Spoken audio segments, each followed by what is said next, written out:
નમસ્કાર વિદ્યાર્થી મિત્રો, લાસ્ટ લેક્ચરમાં આપણે સ્વાધ્યાયના અમુક દાખલા જોયેલા અને છેલ્લે વિદ્યુત સ્થિતિમાન અને વિદ્યુત ક્ષેત્ર વચ્ચે સંબંધ દર્શાવતું સમીકરણ પણ આપણે સાબિત કરેલું. આજે આપણે બહુ જ અગત્યનો પ્રશ્ન જોવાનો છે અને એ છે વિદ્યુતભાર તંત્રની સ્થિતિ ઊર્જાનું સમીકરણ સાબિત કરો. તો આ લેક્ચરમાં આપણે વિદ્યુતભાર તંત્રની સ્થિતિ ઊર્જા વિશે માહિતી મેળવવાની છે. તમને અહીંયા એક મેં આકૃતિ ડ્રો કરેલી છે જે કાર્ટેશિયન ન્યાય પદ્ધતિમાં છે x y અને z, અને ઉગમ બિંદુથી q1 વિદ્યુતભાર r1 જેટલા સ્થાન સદિશ છે, q2 વિદ્યુતભારનો સ્થાન સદિશ r2 અને q3 નો સ્થાન સદિશ r3 જેટલો છે. તો શરૂઆતમાં આપણે જે લખેલું છે એ મુજબ આગળ વધતા જઈએ. ખાસ ધ્યાન રાખજો કે આકૃતિમાં દર્શાવ્યા મુજબ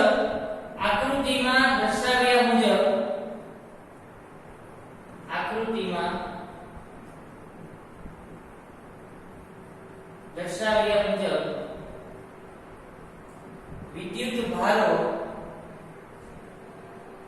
q1 q2 તથા q3 ના સ્થાન સદિશો અનુક્રમે r1 r2 તથા r3 છે. આ પહેલો મુદ્દો.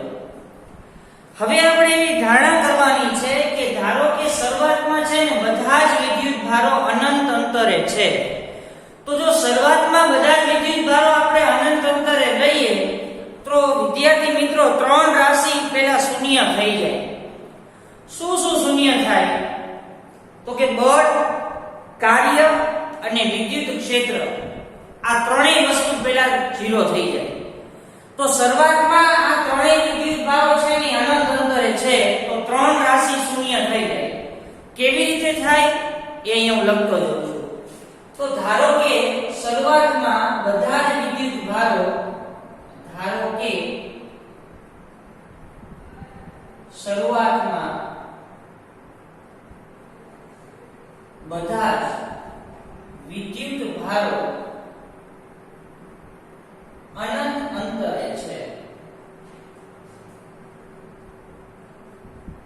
અનંત અંતરે છે. કેટલી રાશિ મેં કીધી? ત્રણ રાશિ શૂન્ય થઈ જાય. માટે F બરાબર K Q1 Q2 upon R2. K Q1 Q2 છેદમાં અનંત અંતર કીધું એટલે ઇન્ફાઇનાઇટ નો વર્ગ. કોઈ પણ ના છેદમાં ઇન્ફાઇનાઇટ હોય તો શું થઈ જાય? શૂન્ય. તો શરૂઆતમાં F બરાબર શું લઈ લીધા?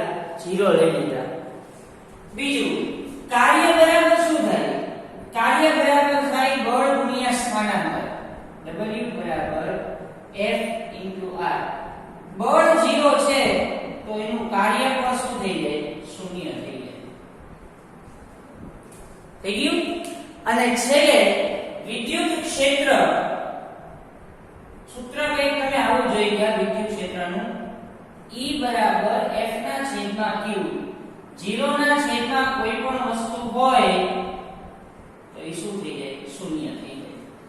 તો આપણે એવી ધારણા કરેલી હતી કે શરૂઆતમાં ત્રણેય વિદ્યુત ભારો એકબીજાથી અનંત અંતરે છે. તો ત્રણ રાશિ 0 થઈ ગઈ, F 0 થઈ ગયા, કાર્ય શૂન્ય થઈ ગયું અને વિદ્યુત ક્ષેત્ર પણ કેવું થઈ જાય? શૂન્ય થઈ જાય છે. હવે આપણે એવું લખીએ કે ધારો કે વિદ્યુતભાર Q1 ને અનંત અંતરેથી, પહેલા ખરેખર વિદ્યુતભાર છે ક્યાં? અનંત અંતરે છે. હવે એ ત્રણમાંથી જે પહેલો વિદ્યુતભાર છે Q1 એને આપણે અનંત અંતરેથી આ કોઈ માધ્યમમાં અથવા કોઈ ક્ષેત્રમાં એ બિંદુ પાસે લાવીએ છીએ. તો સ્વાભાવિક છે કે કાર્ય શું થઈ જવાનું? શૂન્ય થઈ જવાનું. તો પહેલો મુદ્દો અહીંયા લખવા જાઉં છું. ખાસ ધ્યાન રાખજો. ધારો કે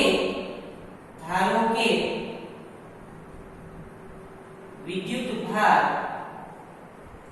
Q1 ને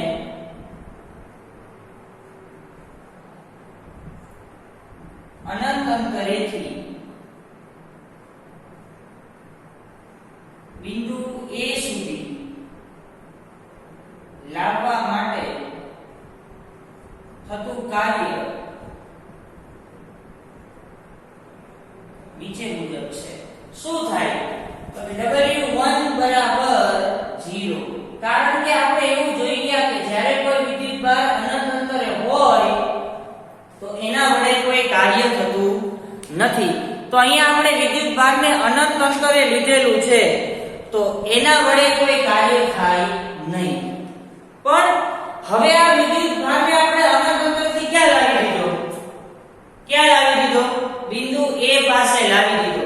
હવે સ્વાભાવિક છે કે વિદ્યુતભાર જે બિંદુ પાસે હોય એના આજુબાજુના વિસ્તારમાં બે રાશિ ઉત્પન્ન કરે.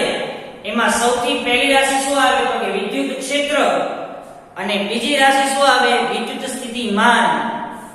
તો શરૂઆતમાં Q1 વિદ્યુતભાર હતો અનંત અંતરે. એ અનંત અંતરેથી આપણે કોઈ બિંદુ A પાસે એને લાવી દીધો. એટલે આપણે શરૂઆતમાં વ્યાખ્યા અનુસાર, નિયમ અનુસાર કોઈ કાર્ય કરવું પડતું નથી. તો W1 બરાબર આપણે શું લઈ લીધું?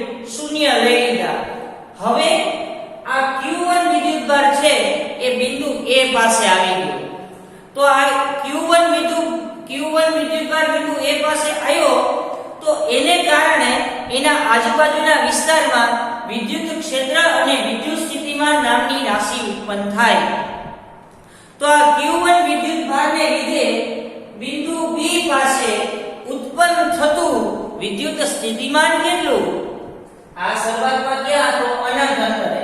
એને આપણે અહીં બિંદુ A પાસે લાવી દીધો. હવે આ A ને કારણે એટલે Q1 વિદ્યુતભારને લીધે આજુબાજુના વિસ્તારમાં વિદ્યુત સ્થિતિમાન ઉત્પન્ન થશે. તો વિદ્યુત સ્થિતિમાન આપણે અહીંયા B પાસે લઈએ તો B પાસેનું વિદ્યુત સ્થિતિમાન કેટલું? પણ અહીંયા ખાસ ધ્યાન રાખજો, અહીં Q1 વિદ્યુતભારને લીધે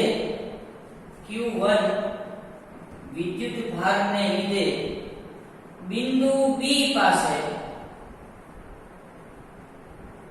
મળતું વિદ્યુત સ્થિતિમાન નીચે મુજબ છે. ચલો, એક બિંદુવત વિદ્યુતભારને કારણે ઉત્પન્ન થતું વિદ્યુત સ્થિતિમાન કેટલું હતું? KQ/R. તો VB બરાબર K Q divided by R. પણ આ B પાસે કોના કારણે વિદ્યુત સ્થિતિમાન ઉત્પન્ન થયું? તો કે 1 ના કારણે. એટલે અહીંયા શું આવે? 1. અને 1 અને 2 વચ્ચેનું અંતર કેટલું થાય? તો કે R21. આ સમીકરણ નંબર 1. આને સમીકરણ નંબર તમે 1 કહી દો, આને કહી દો સમીકરણ નંબર 2. થઈ ગયું? તો આ વિદ્યુત સ્થિતિમાન ઉત્પન્ન થયું તો A થી B સુધીનું વિદ્યુત સ્થિતિમાન તમે શોધી કાઢ્યું. A ને કારણે B સુધી B પર કેટલું વિદ્યુત સ્થિતિમાન મળે એ તમને મળી ગયું. તો થતું કાર્ય કેટલું? તો બિંદુ B પાસે થતું કાર્ય, બિંદુ B પાસે થતું કાર્ય નીચે મુજબ થાય. તમે શરૂઆતમાં આવું એક સૂત્ર જોઈ ગયા છો, V * Q. W બરાબર શું થાય? V * Q. પણ બિંદુ B છે ત્યાં આપણે વિદ્યુતભાર Q2 ધારેલા છે, તો અહીંયા કાર્ય લખું V2. કોને કારણે? કોના ઉપર? તો કે B બિંદુ પાસે. તો B બિંદુ પાસેનું વિદ્યુત સ્થિતિમાન લેવું પડે. તો કે હા. બિંદુ B પાસેનો વિદ્યુતભાર કેટલો? કે Q2. ઉપરથી આપણે VB ની કિંમત મૂકી દઈએ. VB ની કિંમત શું છે? કે Q1 * Q2 તો છેદમાં R21. આટલું કાર્ય થાય. A થી B સુધી પહોંચવા માટે આટલું કાર્ય થઈ શકે. માની લો કે આપેલા તંત્રમાં માત્ર ને માત્ર 2 જ વિદ્યુતભાર છે, તો તંત્રની સ્થિતિ ઊર્જા કેટલી થાય? આખા તંત્રમાં Q2 બે જ વિદ્યુતભાર છે તો તંત્રની સ્થિતિ ઊર્જા કેટલી થાય? તો કે સમીકરણ 1 અને સમીકરણ 2 બંને દ્વારા થતા કાર્યનો શું કરવાનો? સરવાળો. તો કે જો આપેલા તંત્રમાં બે જ વિદ્યુતભાર હોય તો જો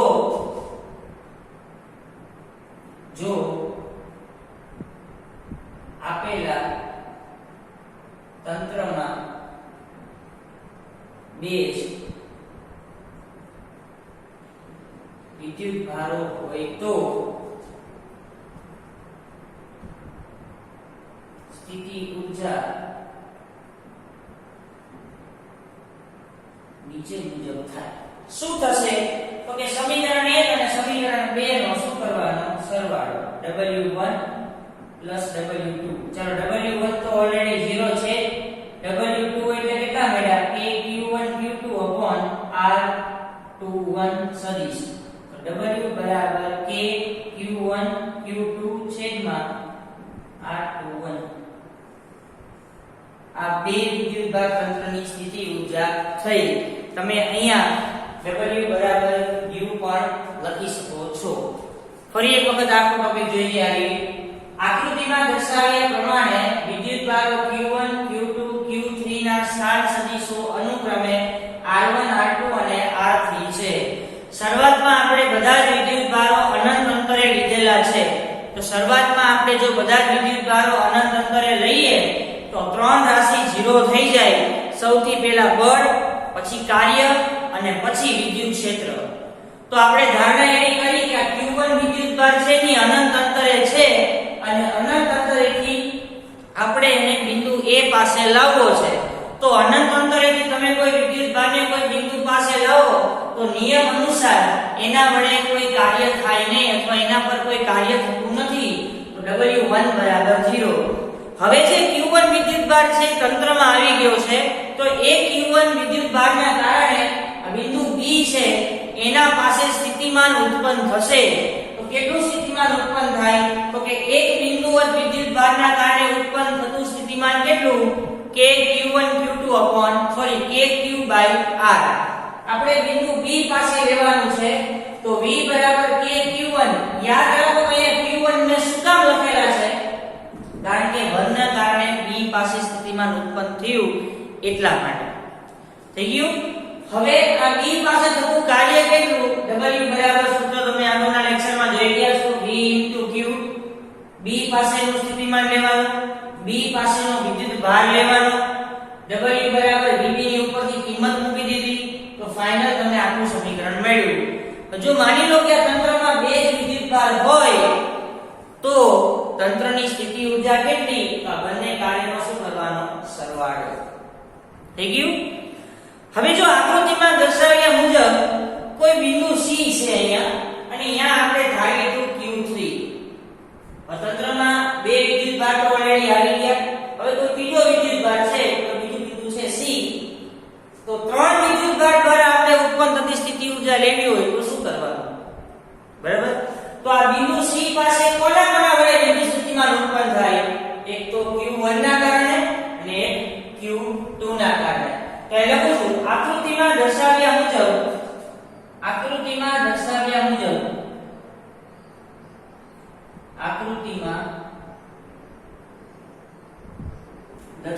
મુજબ બિંદુ C પાસે Q1 ના કારણે મળતું વિદ્યુત સ્થિતિમાન શું થાય? QCVC1 બરાબર K Q1 છેદમાં 1 થી C સુધીનું અંતર શું લખી શકો? R31. શું લખી શકો? R31. 1 થી 3 સુધીનું અંતર. આને હું અત્યારે કહી દઉં સમીકરણ નંબર 4. હવે આવી જ રીતે Q2 ના કારણે C પરનું વિદ્યુત સ્થિતિમાન લેતા. ઓકે, આવી જ રીતે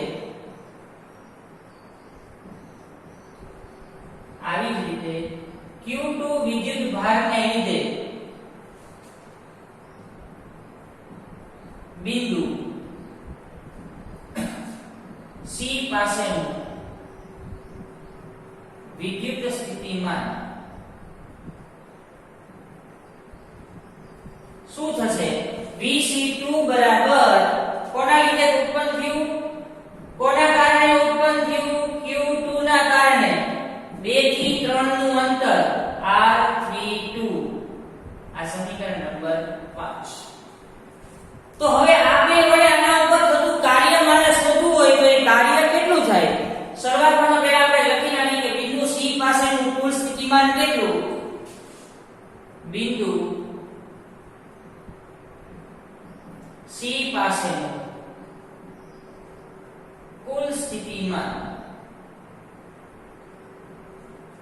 Vc બરાબર Vc1 Vc2 એટલે 1 ના કારણે ઉત્પન્ન થયું અને 2 ના કારણે ઉત્પન્ન થયું એટલે બંનેનો શું કર્યો? સરવાળો. તો kq1 છેદમાં r31 kq2 છેદમાં r32 આ સમીકરણ નંબર 6. વિદ્યુત સ્થિતિમાન મળી ગયું. હવે કાર્ય કેટલું? તો બિંદુ C પાસે થતું કાર્ય નીચે મુજબ છે. બિંદુ C પાસે થતું કાર્ય નીચે મુજબ છે.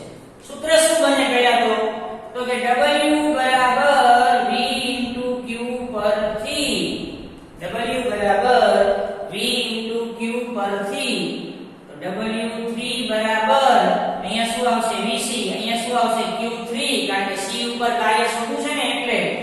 ચાલો ઉપરથી આપણે Vc ની કિંમત મૂકી દઈએ. kq1 છેદમાં r31 પ્લસ kq2 છેદમાં r32 કૌંસ પૂરો q2 w3 બરાબર ગુણાકાર કરું તો આવું બને kq1 q2 q3 છેદમાં r31 પ્લસ kq2 q3 છેદમાં r32 તો આ 3 પાસે થતું કાર્ય આટલું તમને મળે.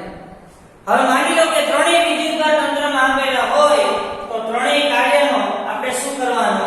સરવાળો. શું કરવાનો? સરવાળો. બરાબર? તો W1 આ W2 અને W3 આ ત્રણેયનો સરવાળો કરું એટલે મને આખા તંત્રની વિદ્યુતભારની સ્થિતિ ઊર્જા મળી જશે. જો આપેલા તંત્રમાં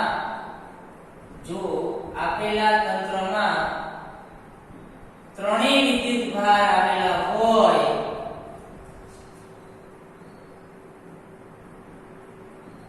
હોય તો તંત્રની સ્થિતિ ઊર્જા નીચે મુજબ થાય. શું થાય? W બરાબર W1 plus W2 plus W3. ચલો W1 એટલે 0, W2 એટલે શું લખવાનું? તો કે kq1 q2 છેદમાં r21. W3 એટલે શું લખું? kq1 q3 છેદમાં r31 kq2 q3 છેદમાં r32. તો કુલ સમીકરણ આવું કંઈક બને kq1 q2 છેદમાં r21 kq1 q3 છેદમાં r31 kq2 q3 છેદમાં r32. તો આ તમારા થઈ ગઈ તંત્રની કુલ સ્થિતિ ઊર્જાનું સમીકરણ. ટૂંકમાં બે વિદ્યુતભાર આપેલા હોય તો બે કાર્યનો સરવાળો લેવાનો, ત્રણ વિદ્યુતભાર આપેલા હોય તો ત્રણેય દ્વારા ઉત્પન્ન થતા કાર્યનો સમીકરણ લેવાનો જે તમને આપેલા તંત્રની સ્થિતિ ઊર્જા સૂચવે છે. બરાબર? અને આનું મારે સામાન્ય સ્વરૂપ લખવું હોય, દાખલાના ઉપયોગ માટે લખવું હોય તો સામાન્ય સ્થિતિ ઊર્જાનું સ્વરૂપ સ્થિતિ ઊર્જા માટે વિદ્યુતભારના તંત્રની સ્થિતિ ઊર્જાનું સામાન્ય સ્વરૂપ નીચે મુજબ થાય. શું થશે? હવે સામાન્ય સ્વરૂપ આવો કંઈક લખી શકાય. u બરાબર k q1 q2 છેદમાં r. આ એનું સામાન્ય સ્વરૂપ થયું. આપણે દાખલામાં આ સૂત્રનો ઉપયોગ કરવાનો છે. થઈ ગયું? બરાબર. તો આ લેક્ચરમાં આપણે શું જોયું? તો કે વિદ્યુતભાર તંત્રની સ્થિતિ ઊર્જાનું સમીકરણ જોયેલું છે. બરાબર. ખાસ યાદ રાખજો, બે વિદ્યુતભાર આપેલા હોય તો સૌથી પહેલા વિદ્યુતભારને આપણે ક્યાંથી લાવવાનો? તો કે અનંત અંતરેથી લાવવાનો. એના વડે કોઈ કાર્ય થાય નહીં. હવે એ વિદ્યુતભારને તમે તંત્રમાં લાવી દીધો પછી એ વિદ્યુતભારના કારણે એના આજુબાજુના વિસ્તારમાં વિદ્યુત સ્થિતિમાન ઉત્પન્ન થશે અને એ સ્થિતિમાન દ્વારા કંઈક કાર્ય થાય. એ કાર્ય અને અનંત અંતર વડે થતા કાર્યનો તમે સરવાળો કરો તો બે વિદ્યુતભાર તંત્રની તમને સ્થિતિ ઊર્જા મળી જશે. માની લો કે તંત્રમાં કોઈ બીજું બિંદુ C આપેલું છે તો પ્રથમ દ્વારા અને બીજા દ્વારા બિંદુ C ઉપર તમારે પહેલા શું શોધવાનું? વિદ્યુત સ્થિતિમાન શોધવાનું અને આ સ્થિતિમાન દ્વારા થતું તમારે કાર્ય શોધવાનું અને પછી ત્રણેય વિદ્યુતભાર દ્વારા ઉત્પન્ન થતા કાર્યનો સરવાળો કરો એટલે તમને સમગ્ર તંત્રની સ્થિતિ ઊર્જાનું સમીકરણ મળી જશે અને એનું સામાન્ય સ્વરૂપ u બરાબર k q1 q2 r થાય છે. તો વિદ્યાર્થી મિત્રો, આ લેક્ચરમાં આપણે સૌથી અગત્યનો ટોપિક વિદ્યુતભાર તંત્રની સ્થિતિ ઊર્જા વિશે માહિતી મેળવી લીધી. નેક્સ્ટ લેક્ચરમાં આપણે સ્થિતિ ઊર્જા દ્વારા ઉત્પન્ન થતું તંત્રની સ્થિતિ ઊર્જા દ્વારા ઉત્પન્ન બાહ્ય વિદ્યુત ક્ષેત્રમાં તંત્રની સ્થિતિ ઊર્જા દ્વારા થતું કાર્ય શોધવાનું છે, જે પણ એક ખૂબ જ અગત્યનો પ્રશ્ન કહેવાય.